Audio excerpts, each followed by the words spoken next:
অনেক পেট্রোল পাম্পের লাইনের যে প্রভাব সেটি সড়কে কেমন পড়েছে? আমি আসলে চিত্রতে দেখাতে চাই সড়কের প্রভাবটা কীভাবে পড়েছে, পরে আমি জিওমেট্রিক্যাল যে জায়গাটা সেটাও বলবো।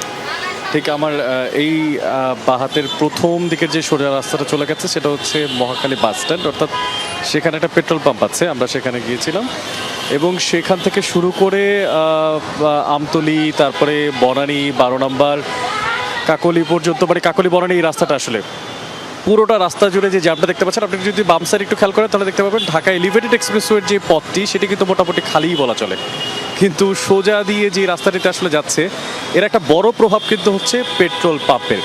কেন বলছি? কারণ হচ্ছে পেট্রোল পাম্পগুলো বেশিরভাগই হচ্ছে যে লাইনগুলো ধরছে বা যে সিরিয়ালগুলো নিচ্ছে সেগুলো নিচ্ছে রাস্তার ওপরে এসে, অর্থাৎ রাস্তার একটা ভাগ অংশ জুড়ে কিন্তু তাদের অংশ নিয়ে থাকতে হচ্ছে এবং লম্বা সময় ধরে থাকতে হচ্ছে।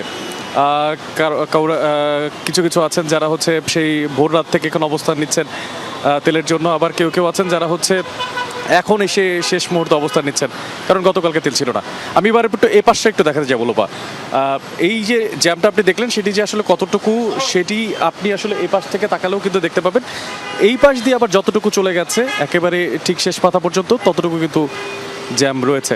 তো লোপা, এই যে জ্যাম আসলে পেট্রোল পাম্পের যেই ভোগান্তি সেটি যে শুধুমাত্র যারা তেল নিতে আসছেন তাদেরই ভোগান্তি, ব্যাপারটা কিন্তু তেমন নয়।